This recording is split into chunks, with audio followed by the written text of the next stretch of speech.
सर्वसामान्यांच्या हक्काचा आवाज जागर जनस्थान।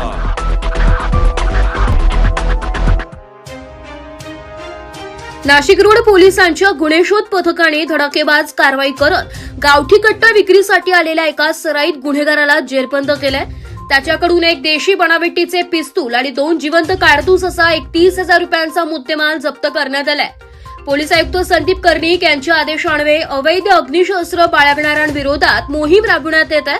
पोलीस उपायुक्त किशोर काळे आणि सहाय्यक पोलीस आयुक्त अद्विता शिंदे यांच्या मार्गदर्शनाखाली नाशिक रोड पोलीस ठाण्याचे वरिष्ठ पोलीस निरीक्षक जितेंद्र सपकाळे यांनी गुन्हेगारांचा शोध घेण्याचे आदेश दिले होते। त्याच अनुषंगाने पोलीस शिपाई समाधान वाजे आणि दीपक दिवटे यांना गोपनीय माहिती मिळाली की सिन्नर फाटा नाशिक रोड परिसरात एक इसम गावठी कट्टा विक्रीसाठी येणार आहे। या माहितीवरून वरिष्ठांच्या मार्गदर्शनाखाली गुन्हे शोध पथकातील पोलीस हवालदार नितीन भामरे, विशाल कुंवर, नाना पानसरे, समाधान वाजे, अजय देशमुख, दीपक दिवटे यांनी सिन्नर फाटा येथे साध्या वेशात सापळा रचला। संशयित हालचाली करत असलेल्या इसमाला पकडण्याचा प्रयत्न केला असता तो पळून जाऊ लागला। पोलिसांनी पाठलाग करून मोठ्या शिताफीने त्याला ताब्यात घेतलाय। ताब्यात घेतलेल्या आरोपीने त्याचे नाव भारत उर्फ सोनू मनोहर चावरे, वर्ष 34, राहणार नंदावन नगर, पिंपळगाव नजीक, पोस्ट लासलगाव, तालुका निफाड असे सांगितले।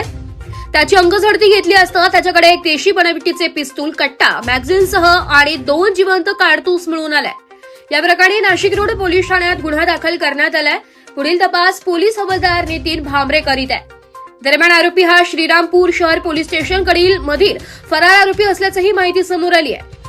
ही कामगिरी पोलीस आयुक्त संदीप कर्णिक, पोलीस उपायुक्त किशोर काळे, सहाय्यक पोलीस आयुक्त अद्विता शिंदे यांच्या मार्गदर्शनाखाली वरिष्ठ पोलीस निरीक्षक जितेंद्र सपकाळे, पोलीस निरीक्षक अतुल चौधरी, पोलीस निरीक्षक भुवनेश्वर धनदाट, सहाय्यक पोलीस निरीक्षक प्रवीण सूर्यवंशी, पोलीस हवालदार नितीन भामरे, पोलीस शिपाई विशाल कुंवर, नाना पानसरे, अजय देशमुख, समाधान वाजे, दीपक दिवटे अशांनी यशस्वीरित्या पार पाडली आहे।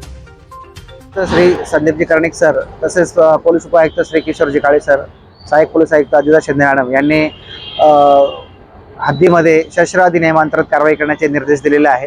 त्याप्रमाणे गोपनीय अंमलदारांना सुद्धा सूचना दिलेल्या आहेत। जर हद्दीमध्ये कोणी बेकायदेशीर शस्त्र बाळगत असेल तर पोलिसांना माहिती द्या आणि त्याप्रमाणे आम्ही कारवाई करू।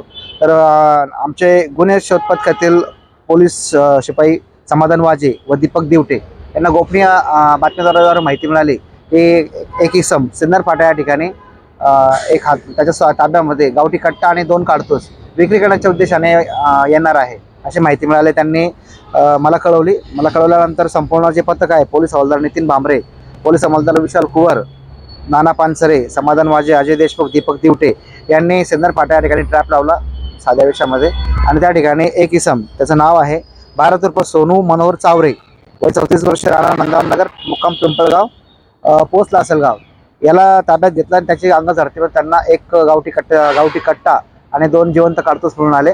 त्याच्याकडे चौकशी केली असता तो विक्री करण्याच्या उद्देशाने त्या ठिकाणी आलेला होता। तरी त्याची तपासामध्ये पोलीस कस्टडी घेतलेली आहे आणि त्याच्याकडे तो कोणाला विक्री करणार होता या संदर्भात आपण तपास करीत आहोत। सदरचा जो आरोपी आहे सदरचा आरोपी हा रेकॉर्डरचा गुन्हेगार आहे। त्याने श्रीरामपूर आणि नगर या भागामध्ये त्याच्यावर अनेक गुन्हे दाखल आहेत। तरी तो श्रीरामपूरच्या 485/25 BNS 118-2 या गुन्ह्यामध्ये तो आज फरार आहे। तर आपण संबंधित पोलिसांना कळवलेलं आहे, ते पण त्याला ताब्यात घेणार आहे। जागर जनस्थानसाठी संदीप नवसे, नाशिक।